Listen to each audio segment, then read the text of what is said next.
Oke, sambil nunggu yang lain, kita mulai saja ya. Baik, Pak. Ya, terima kasih. Selamat pagi. Assalamualaikum warahmatullahi wabarakatuh. Waalaikumsalam. Waalaikumsalam warahmatullahi wabarakatuh. Semua, terima kasih adik-adik sekalian. Jadi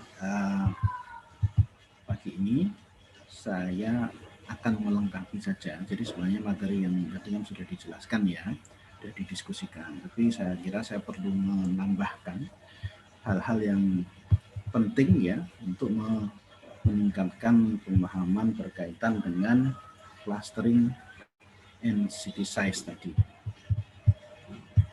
Yang pertama, sebentar saya share dulu ya. Materi, oh ya saya lupa, materi sudah ada di Google Classroom, silahkan dilihat, di download.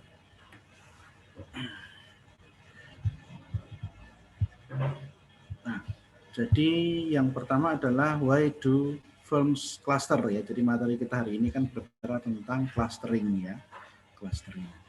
Tadi sudah dijelaskan teman-teman kalian ya, bahwa perusahaan bisa melakukan atau memperoleh lokal monopoli gitu ya, atau bisa memencar lokasinya gitu ya. Kenapa demikian gitu ya, itu nanti kita bisa pelajari lebih lanjut. Nah, menurut Alfred Marshall gitu ya, ada 3 keuntungan dari aglomerasi gitu ya. Jadi kalau pertanyaan Hesti tadi bahwa keberhasilan dari aglomerasi itu bagaimana, sebenarnya ya salah satunya bisa dilihat dari ini gitu ya. Kalau menurut Alfred Marshall ini ada 3 penyebabnya atau jelasnya ya, maka sebenarnya keberhasilannya yang juga bisa dilihat dari 3 hal ini gitu ya. Yang pertama adalah local pool of skill labor ya, jadi ya pool itu kan sekelompok gitu ya, sekelompok tenaga kerja lokal gitu ya. Ini berpengaruh terhadap aglomerasi juga. Kemudian yang kedua adalah supplier gitu ya, supplier. Ini berarti supply ini berarti berkaitan dengan input. Input berarti berkaitan dengan biaya transportasi atau biaya logistik ya. Kemudian yang ketiga adalah spillover. Ya, spillover ini kan berarti apa? Spillover itu manfaat yang spillover itu apa ya?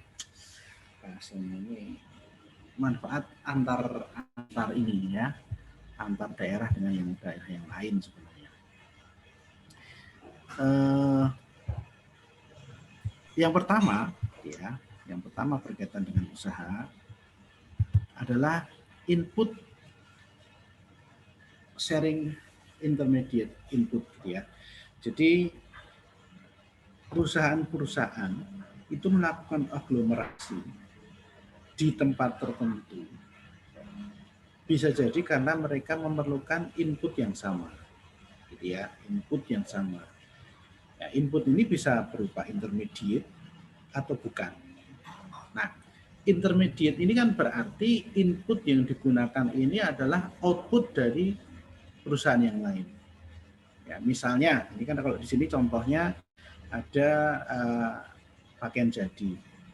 Ada perusahaan pakaian jadi berarti dia membuat pakaian jadi yang dibuat dari kain. Kain yang dijahit garment, kemudian outputnya adalah baju. Tetapi di wilayah atau di tempat yang sama juga ada pabrik kancing misalnya, kancing baju. Sehingga hasil dari kancing baju tersebut menjadi input bagi perusahaan baju. Nah, disinilah yang namanya perusahaan baju ini menggunakan intermediate input, karena dia menggunakan kancing sebagai output dari perusahaan lain menjadi input. Ini yang dinamakan sharing intermediate inputs. Meskipun tidak semua perusahaan di wilayah di satu tempat tersebut ya, ini outputnya atau inputnya merupakan sharing intermediate input semua. Ya. Tidak semuanya dia memanfaatkan output barang jadi dari perusahaan lain. Ada yang memanfaatkan ya, mungkin ada juga tidak gitu ya. Ada yang dia inputnya benar-benar dari perusahaan atau bukan perusahaan, inputnya benar-benar dari sumber daya lokal di daerah tersebut. Nah ini karena perusahaan-perusahaan yang berbeda tadi dan kemudian memerlukan input yang dari perusahaan-perusahaan di sekitarnya, berarti biaya transport antar perusahaan tadi antara output perusahaan kancing dengan biaya input dari perusahaan baju, berarti biaya transportnya rendah sekali ya, karena dalam satu daerah yang sama. Ya, bayangkan kalau kemudian ternyata si perusahaan baju tadi kainnya mengambil dari perusahaan kain di sebelah, kemudian kancingnya mengambil dari perusahaan dalam satu komplek yang sama, kemudian benangnya membeli dari perusahaan di sebelahnya juga, gitu ya. Kain, benang, kancing, kemudian mungkin ada aksesoris lain, gitu ya, ada bordir dan sebagainya dalam satu wilayah yang sama tersebut. Sehingga kemudian beberapa perusahaan tersebut sama-sama membentuk yang tadi dinamakan aglomerasi. Nah, berarti aglomerasi ini terjadi karena apa? Karena ada input yang saling diperlukan oleh perusahaan-perusahaan tersebut. Ya, dengan adanya input dalam satu wilayah yang sama, berarti biaya transportasinya rendah. Inilah yang dinamakan kemudian sharing intermediate inputs. Ini ditunjukkan dalam kurva ini, gitu ya. Kurva ini tadi sudah dijelaskan ya sebenarnya, tapi nggak apa-apa lah ini. Saya kira kalau dia memberi contoh untuk perusahaan baju, gitu ya, baju. Di sini ada kancing, cost per button, biaya untuk satu kancing. Satu perusahaan di bawah, ada satu perusahaan dalam satu klaster, maka biayanya tinggi. Tapi semakin banyak perusahaan di wilayah tersebut, maka biayanya juga akan turun. Kenapa demikian? Ya ini tadi, karena ada beberapa perusahaan yang berdekatan tadi, gitu ya, sehingga output satu menjadi input yang lain, keterkaitan satu keterkaitan yang lain. Inilah kemudian bisa menghasilkan yang dinamakan economies of scale, sehingga harga per unitnya menjadi lebih murah. Perusahaan juga akan menghemat biaya face time dan modification cost atau biaya modifikasi untuk memodifikasi produk intermediate input standar. Ini yang saya maksud tadi ya. Perusahaan sekaligus outputnya menjadi input bagi perusahaan. Nah, kalau begitu semua perusahaan berkumpul saja, gitu ya. Ya, tapi ada juga ya, tidak harus selalu seperti itu karena ada trade off. Sesuatu yang bergerak ya, yang saling meniadakan, yaitu semakin teraglomerasi. Kompetisi memperoleh tenaga kerja semakin tinggi. Ya, ini tadi kan kalau kita yang bicarakan input tadi, itu kan masih berbicara sumber daya, bahan bakunya, ya. Bahan baku kancing, bahan baku kain, benang, dan sebagainya. Tapi input ini kan berbeda-beda, inputnya beda. Dan ada kain, ada kancing, ada benang, ada bordir dan sebagainya. Ini beda-beda. Tapi kalau kemudian ada input yang sama, yaitu di sini kami beri contoh adalah tenaga kerja. pada saat ada input yang sama, tenaga kerja yang kebutuhan akan tenaga kerja yang sama, berarti biaya tenaga kerjanya akan naik. Sehingga titik keseimbangannya tertentu clustering lebih baik daripada isolated. Tadi ada pertanyaan, apakah clustering itu lebih baik daripada isolated gitu ya. Ini sehingga inilah yang kemudian kebutuhan akan tenaga kerja yang sama ini menggeser keseimbangannya di perusahaan yang clustering dalam aglomerasi ini lebih baik daripada yang di isolasi. Nah, sekarang kita melangkah gitu ya, melangkah dari input, ini saya kira nggak perlu ya, ini jelas ya, dari input ke tenaga kerja. Tadi inputnya input bahan baku, sekarang kita input tenaga kerja. Perusahaan di dalam wilayah yang terisolasi, atau kita kan di sini contohnya adalah ada dua ya, satu wilayah yang sudah ada aglomerasi, ada beberapa perusahaan. Sedangkan contoh yang lain adalah wilayah satu daerah dengan satu perusahaan saja. Ya, ini kurva yang dilihat di sini, yang sebelah kiri adalah tempat yang tertutup, ya, tidak ada aglomerasi. Sebaliknya yang kanan ini tempat yang terjadi aglomerasi. Nah, poin penting di labor pool ini sebenarnya hal yang penting sekali adalah apa? Adalah kebutuhan akan tenaga kerja atau suplai tenaga kerja, ya, suplai tenaga kerja. Kalau kita melihat di satu wilayah yang tertutup, hanya ada satu perusahaan saja di situ, maka suplai tenaga kerjanya akan sangat bergantung kepada ya suplai yang ada di situ.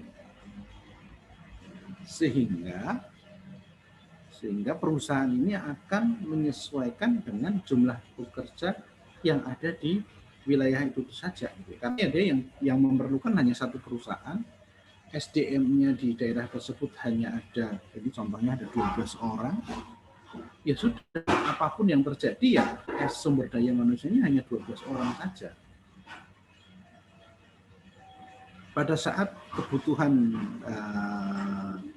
tenaga kerjanya rendah, ya digunakan 12 orang. Pada saat kebutuhan tenaga kerjanya tinggi, ya digunakan juga 12 orang. Itu ya. Ya, ini kebutuhannya mau naik, mau turun, demand-nya. Ya, tetap dengan asumsi tenaga kerja sebanyak 12 orang. Sehingga apa? Kalau kondisi seperti itu, kondisi tenaga kerja yang terbatas, berarti perusahaan ini akan sangat membutuhkan tenaga kerja. Sehingga harga tenaga kerja, biaya tenaga kerja ini akan lebih bergantung kepada tenaga kerja itu. Artinya apa? Artinya perusahaan ini mengikut harga tenaga kerja di situ.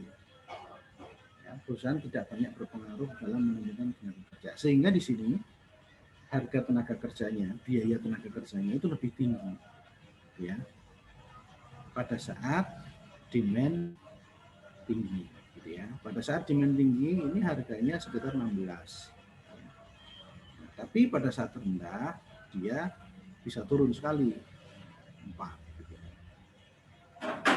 Nah, ini asumsinya berarti apa? Asumsinya adalah perusahaan ini mengikut situasi yang ada di daerah tersebut. Beda halnya kalau kemudian perusahaan-perusahaan itu mulai berdiri di sekitar perusahaan tadi, kemudian berkumpul ada beberapa perusahaan, maka perusahaan yang ada ini akan menjadi semakin banyak. Kalau perusahaan semakin banyak, maka jumlah tenaga kerja yang ada di situ, kebutuhan tenaga kerjanya, maaf ya, bukan kebutuhan tenaga kerjanya di situ juga akan meningkat. Tenaga kerja meningkat. Yang perusahaan dan dari wilayah tertutup ini hanya butuh 12 tenaga kerja. Kemudian ternyata ada beberapa perusahaan di situ, maka ada orang-orang dari daerah lain akan datang ke situ. Nah, ini termasuk bagian dari spillover. Perusahaan orang-orang dari daerah lain akan datang ke situ untuk masuk sebagai sumber daya manusia, ya, sebagai tenaga kerja. Nah, ini karena kebutuhannya meningkat, maka ya suplai tenaga kerjanya juga menyesuaikan dari daerah-daerah lain pada datang ke daerah aglomerasi ini. Sehingga jumlah tenaga kerjanya bisa dipenuhi. Ya, dipenuhi. Nah, tapi kalau banyak tenaga kerja di suatu daerah, tenaga kerjanya banyak, berarti kalau tenaga kerjanya banyak, apa yang terjadi? Yang terjadi lebih banyak orang butuh tenaga kerja, lebih banyak orang butuh pekerjaan daripada perusahaan butuh tenaga kerja. Kan karena apa? Karena banyak pegawai, banyak orang di situ, maka pekerjaan. Beda halnya kalau satu perusahaan di tempat yang tertutup tadi, di situ lebih banyak perusahaan lebih butuh tenaga kerja daripada orang yang ada di situ, sehingga inelastis. Nah, tapi kalau kebalik banyak orang di situ, maka banyak SDM yang butuh tenaga kerja. Karena butuh berarti mereka jadi elastis. Berapapun harganya ya mereka akan lebih oke dah. Udahlah kalau di Jakarta banyak orang mereka pengen bekerja ya akhirnya kalau pengen bekerja ya udahlah saya apa yang penting kerja deh ya. Biar berapa juga nggak apa-apa. Posisinya seperti itu. Beda halnya di suatu tempat apa yang butuh pekerjaan banyak, butuh pekerjaan itu karena perusahaan itu butuh pekerjaan gitu ya, butuh tenaga kerja ya. Maka harga tenaga kerja bisa tinggi. MR ya, yang itu kan dilakukan oleh Nah, demikian gitu ya. Jadi sehingga pada saat jumlah tenaga kerjanya banyak, ada sharing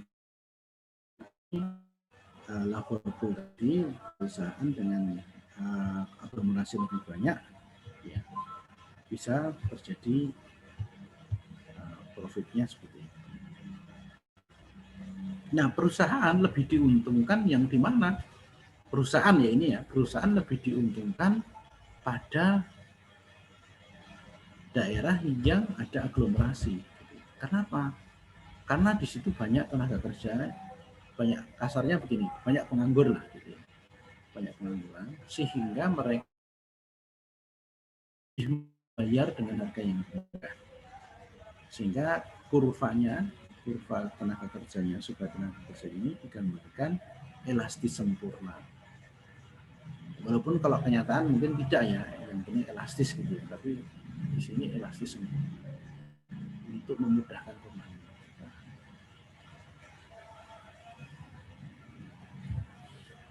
Kemudian lanjutkan lagi. Nah, setelah input tadi sudah yang pendekatan input, kemudian pendekatan labor pool, kemudian labor matching.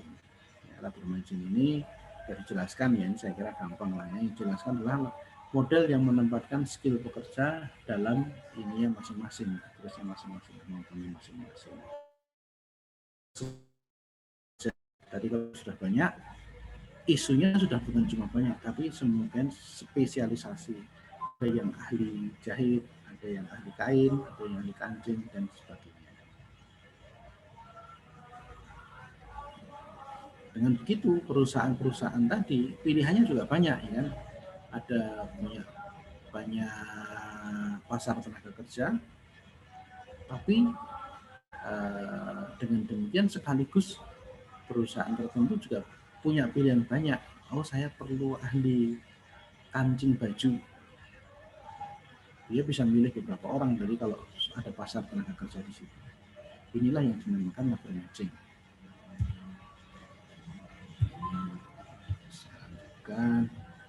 Kemudian knowledge spillover. Berkumpulnya perusahaan dalam industri sejenis akan menghasilkan inovasi yang bisa meningkatkan produktivitas karena pertukaran ide dengan karyawan.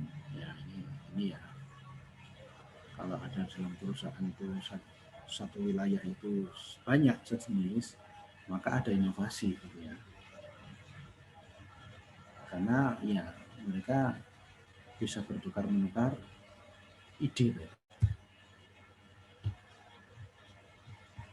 Nah, kemudian localization versus urbanization economies. Ya, kalau tadi dampak clustering atau aglomerasi, bagaimana dengan urbanization economies gitu ya.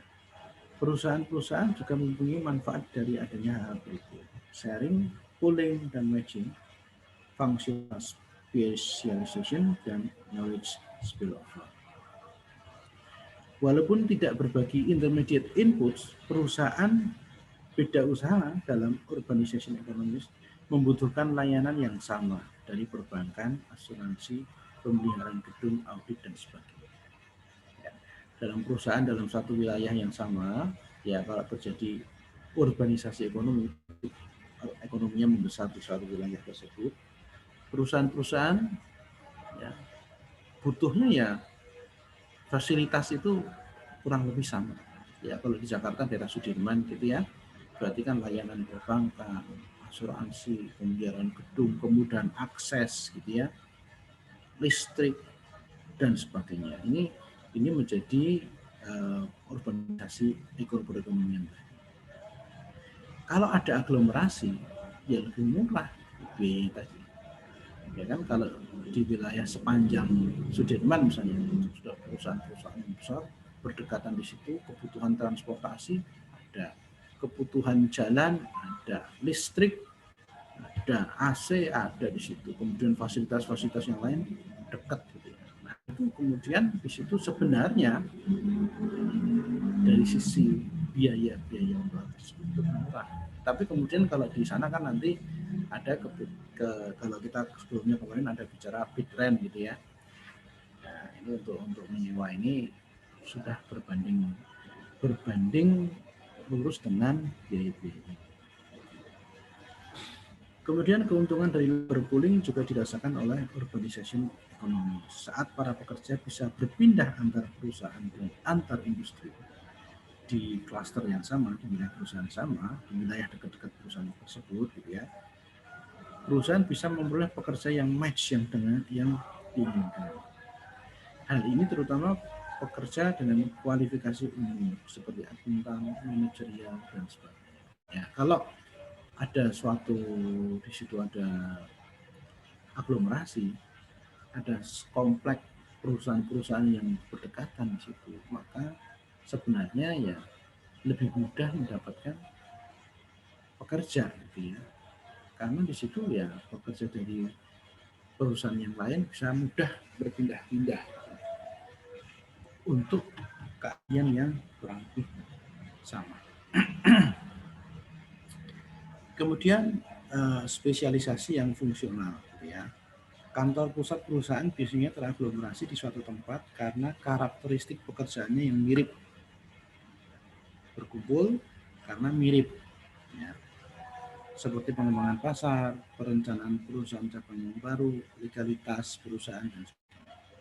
Ini membuat kegiatan manajerial cenderung teraglomerasi di suatu tempat dan memperoleh keuntungan dari jasa-jasa perencanaan, hukum, audit, sebagainya dengan biaya lebih murah. Karena apa? Karena ya satu wilayah tadi perencanaannya akan sama. Ya. Hukum layanannya juga sama karena dekat di situ. Ya. Izin perizinan misalnya sama, jalan sama, listrik sama, air minum sama, dan sebagainya. Biayanya tentu lebih murah karena bareng-bareng gitu ya. Knowledge spillover gitu ya, menunjukkan hal-hal berikut pada berdampak positif pada terwujudnya paten atau inovasi, pekerjaan, jumlah kerja, human capital, sumber daya manusia, dan lingkungan kompetisi. Ya, urbanisasi ekonomi membawa dampak pada meningkatnya inovasi dan produktivitas. Manfaat lainnya, aglomerasi membuat joint labor banyak, gitu ya. Jadi kalau ada beberapa dalam satu rumah tangga, suami istrinya bekerja, satu di perusahaan A, satu perusahaan B, gitu ya. Ini banyak di situ. Ini sebenarnya variasi jenis pekerjaan dan skillnya juga diperlukan, gitu ya. Dan pekerja menambah kapabilitas dan produktivitasnya lebih terbuka di situ. Karena peluang untuk belajar dan bersosialisasi dengan antar orang yang tinggal di situ atau yang bekerja di situ itu tinggi. Gitu ya. Kalau saja ini ukuran kota tadi sudah ya. Jadi poin penting ukuran kota sebenarnya adalah ini ada tiga contoh. Kota dengan jumlah penduduk 1 juta, 2 juta, atau 4 juta. Kalau 1 juta, ini sudah given, sudah ditetapkan di situ ya. Biaya gajinya itu $8. Labor income-nya $64. Biayanya $8, pendapatannya $64. Biaya commuting itu biaya transportasi si pegawai tadi. Dari rumah ke tempat kerja dan dari tempat kerja kembali ke rumah. Itu biaya transportasinya adalah $5. Utilitasnya adalah $59. Itu kalau jumlah tenaga kerjanya 1 juta orang. Pada saat dia naik menjadi 2 juta orang, pendapatan income-nya lebih tinggi, $80. Biaya commutingnya, bolak-baliknya juga lebih tinggi. Dan kepuasannya masih lebih tinggi lagi, naik dari 59 jadi 70. Tapi kalau ternyata kemudian jumlah pegawainya, jumlah tenaga kerjanya 4 juta orang, itu biaya upahnya, wage-nya ini masih naik juga. Income-nya juga lebih tinggi, tapi biaya commuting-nya, biaya bolak-balik transportasinya itu lebih tinggi lagi. Kenapa demikian? Karena semakin banyak penduduk dalam satu kota, itu semakin padat, maka biaya transportasinya itu semakin tinggi.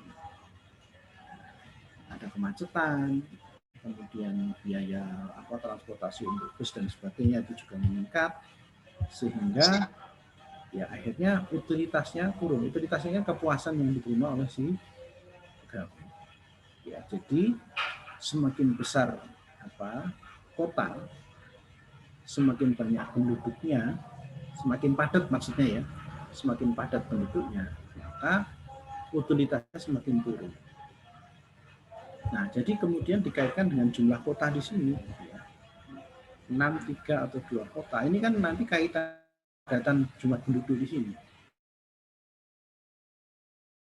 Penduduknya, maka income-nya lebih tinggi, tapi transportasinya juga lebih tinggi, ya. Dan utilitas juga seperti itu ya.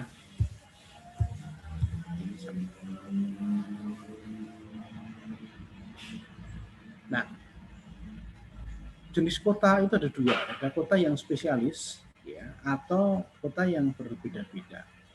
Ya, specialized city itu adalah satu kota yang spesialis keahliannya sama. Misalnya ya Pekalongan gitu ya, terkenal batik gitu ya. Berarti di situ dia outputnya terkenal batik. Beda dengan misalnya di Jakarta, Tangerang, Bekasi, ini kan industri. Hasilnya macam-macam. Itu diverse gitu ya. Nah, terkait 2 kota ini, sebuah perusahaan baru sebaiknya ada di diversity terlebih dahulu. Jadi kalau ada perusahaan baru, udah masuk ke perusahaan atau kota yang umum tadi. Kalau ada perusahaan baru ya ke Tangerang dulu atau Bekasi dulu gitu ya. setelah matang, setelah dia sudah mempunyai kualitas yang bagus, dia bisa pindah. Gitu ya. Misalnya tadi ada perusahaan garment baju. Gitu ya. Setelah matang, dia besar di Tangerang, membangun di Tangerang, jual di Tangerang. Setelah lebih lama bagus, baru dia boleh pindah ke kota atau yang spesialis tadi, bisa pindah ke Pekalongan tadi, batik.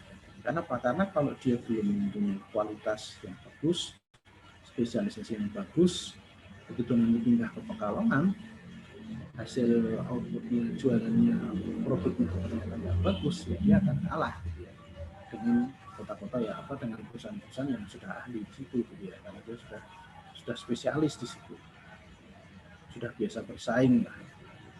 Nah, ini poin pentingnya adalah persaingan di sini. Ini ukuran saya kira penting ya.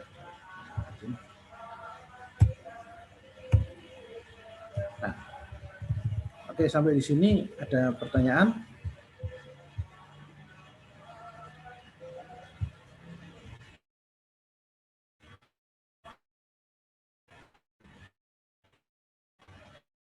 Ya.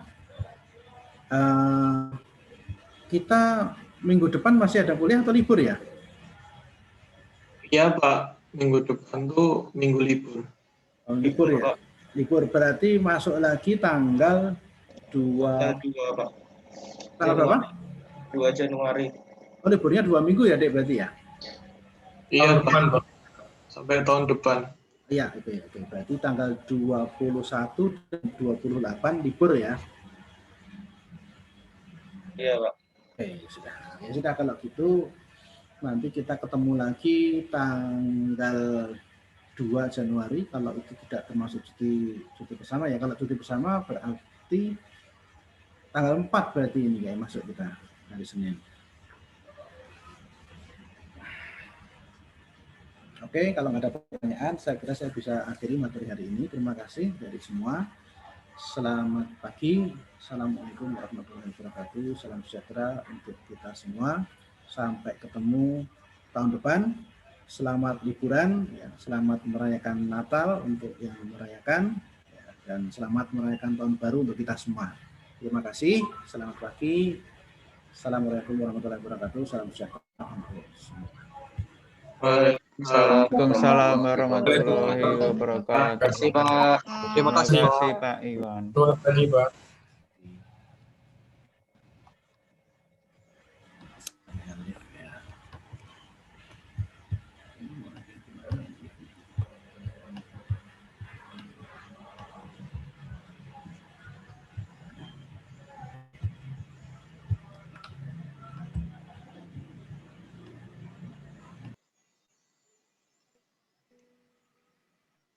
Absen.